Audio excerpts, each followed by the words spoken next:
Hey, comment ça va tout le monde? Bienvenue dans un nouvel épisode de Profoise. Bon, par contre, aujourd'hui, il fait hyper chaud, alors ce que je propose, c'est qu'on fasse tomber la blouse.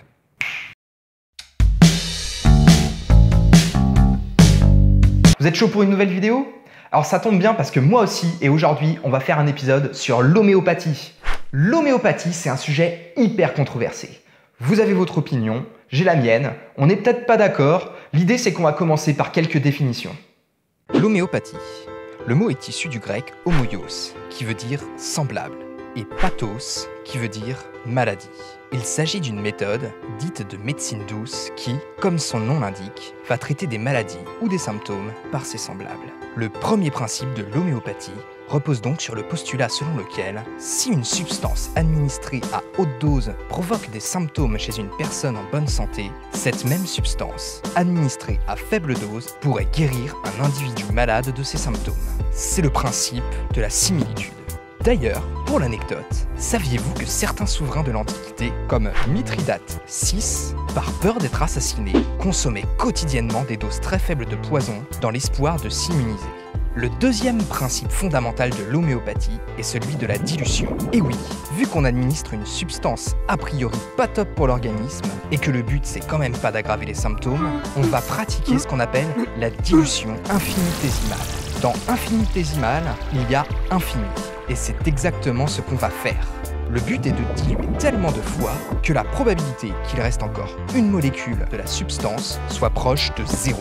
C'est ce que signifient les inscriptions CH pour dilution centésimale ou parfois K pour dilution corsacovienne que l'on peut retrouver sur les contenants d'homéopathie. Plus le chiffre devant CH ou K est élevé, plus la substance est diluée. Le nombre de CH correspond au nombre de dilutions au centième de la substance. Un CH, c'est donc une goutte de produit dans 99 gouttes de solvant. Pour donner un ordre d'idée, 30 CH, qui est une dilution utilisée en homéopathie, c'est l'équivalent d'une goutte de la substance mise dans une sphère d'eau équivalente à 38 fois la taille du Soleil. Dans une échelle plus raisonnable, 18 CH correspondrait à une goutte d'eau dans l'ensemble des océans terrestres.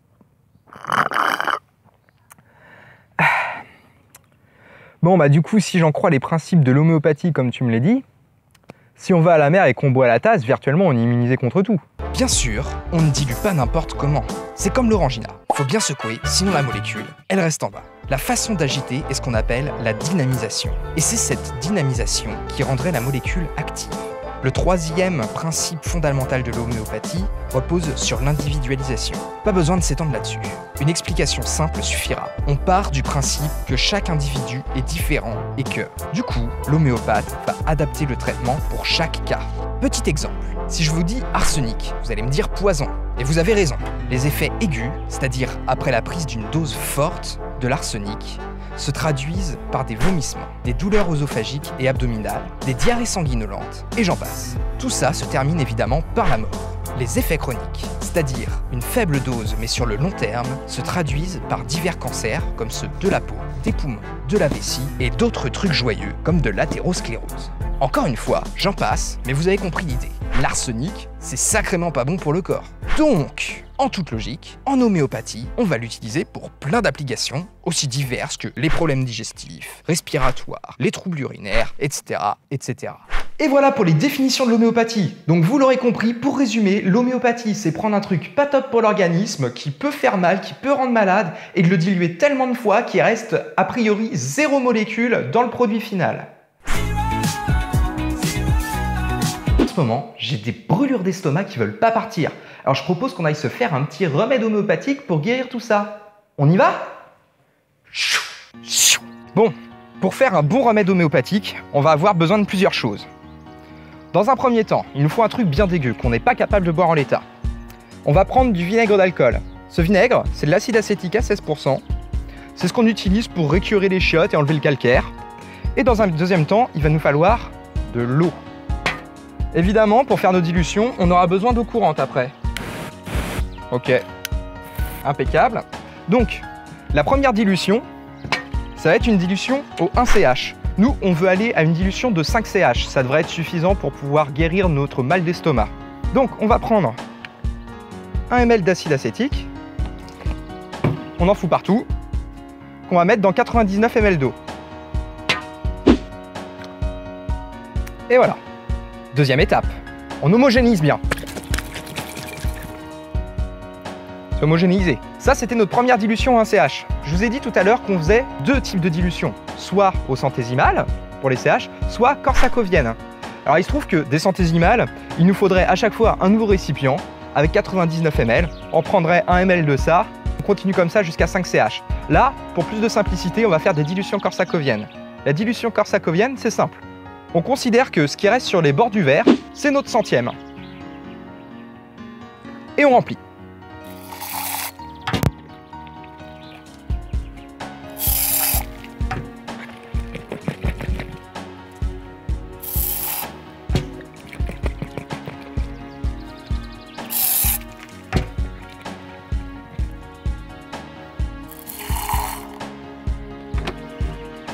Et voilà, on a fait un super remède homéopathique contre les maux d'estomac. Évidemment, pour plus d'effet, l'idéal, c'est de rajouter une belle étiquette du style Vinegrus pseudo-scientificus, avec un nom bien compliqué, que les gens aient l'impression que ce soit hyper scientifique, et surtout, mettre bien en avant les vertus positives de notre homéopathie. Bon, on teste ? Je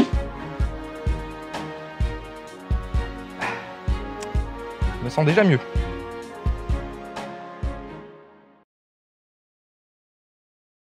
Bon, maintenant qu'on est guéri, on se retrouve à l'intérieur pour un petit peu plus d'explications.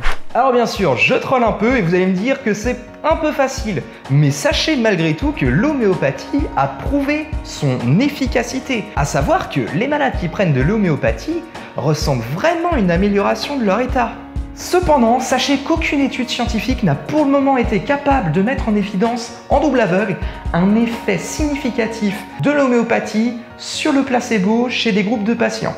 À ce propos, je vous conseille l'excellente chaîne du Chatisticien qui met en avant toutes ces études scientifiques d'un point de vue statistique et qui vous expliquera tout ça beaucoup mieux que moi. Je vous mets la chaîne en description. Si on en revient à ces études, la réalité c'est que l'effet observé par l'homéopathie serait l'impression du patient qu'il fait quelque chose de bien pour son corps et qui va l'aider à guérir. Du coup, on imagine que ça va libérer un mélange d'hormones qui vont être positives de manière générale sur la psychologie et donc sur le physique du patient. Par ailleurs, législativement, en France, l'homéopathie, contrairement aux médicaments conventionnels, n'a pas besoin de fournir la preuve de son efficacité pour être commercialisée. En fait, il lui suffit de prouver qu'elle n'est pas dangereuse pour le consommateur. Cependant, certains d'entre vous pourraient m'opposer l'idée que certaines études scientifiques, notamment celle de Jacques Benveniste en 1988, mettent en avant que les principes de l'homéopathie fonctionnent. Alors, il faut savoir que ces études de Jacques Benveniste, qui portaient sur la mémoire de l'eau, ont été très controversées. Mais ce n'est pas le sujet de la vidéo et elle mérite une vidéo à part entière que je vous ferai prochainement. Alors attention, je ne prétends pas que l'homéopathie est inutile. Je dis juste qu'à l'heure actuelle, il n'y a aucun argument scientifique qui mette en avance un effet significatif de l'homéopathie sur les placebos. Mais vous êtes plutôt pour ou contre? Dites-le moi dans les commentaires. Pour ma part, je dirais que si vous avez des petits désagréments et que vous pensez que l'homéopathie va vous aider, foncez. En revanche, si vous avez une maladie sérieuse, je vous conseille vivement d'aller consulter un médecin qui va vous prescrire des médicaments appropriés, testés et validés pour vous guérir. Voilà, c'est tout pour aujourd'hui. J'espère que cette vidéo vous a plu. Si c'est le cas, abonnez-vous et partagez-la sur vos réseaux sociaux. Vous pouvez, comme d'habitude, accéder à mes autres vidéos via le lien en bas à droite de votre écran. Je vous dis à la prochaine vidéo. D'ici là, gardez l'esprit ouvert. Ciao!